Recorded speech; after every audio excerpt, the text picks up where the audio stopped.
Agrolesníctvo predstavuje také systémy hospodárenia na pôde, pri ktorých sa kombinuje pestovanie drevín s klasickou poľnohospodárskou produkciou, čiže pestovaním poľných plodín alebo chovom hospodárskych zvierat. Agrolesníctvo môžeme definovať aj ako návrat drevín do poľnohospodársky obhospodarovanej krajiny. Kombináciou klasickej rastlinnej výroby, čiže pestovania poľných plodín spolu s drevinami, získame na plochu väčší celkový výnos, ako keby sme jednotlivé časti pestovali oddelene, teda zvlášť dreviny a zvlášť poľné plodiny alebo zvlášť chov zvierat. Okrem ekonomického efektu je ich najväčším prínosom plnenie mnohých ekosystémových služieb, ktoré plynú z tohto spojenia. Agrolesnícke systémy sa členia do niekoľkých typov.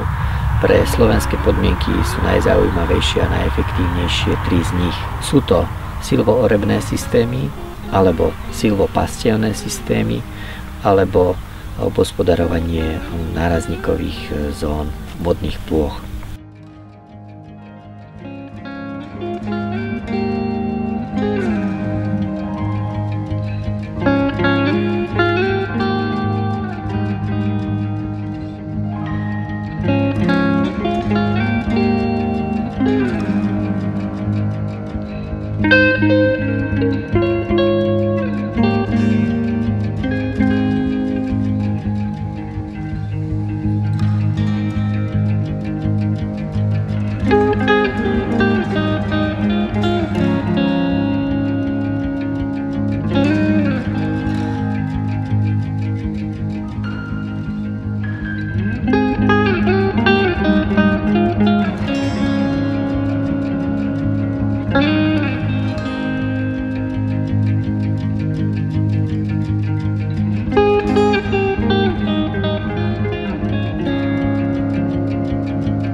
Manažovaná pastva sa často označuje aj ako holistická pastva zvierat. Podstatou je rozdelenie celej pastevnej plochy na mnoho malých plôch, väčšinou elektrickým ohradníkom. Hospodárske zvieratá sa pasú na jednej ploche krátku dobu, obvykle 1 až 3 dní, pričom ich zaťaženie na plochu je pomerne veľké. To zabezpečí rýchle vypasenie plochy, potom nasleduje dlhá doba regenerácie, závislá od miestnych podmienok. Zvieratá sa na plochu vrátia až po regenerácii a dostatočnom náraste nadzemnej hmoty, približne po 60 dňoch. Exkrementy hospodárskych zvierat obsahujú množstvo živých mikroorganizmov, ktoré sa môžu rýchlo zapojiť do pôdneho ekosystému.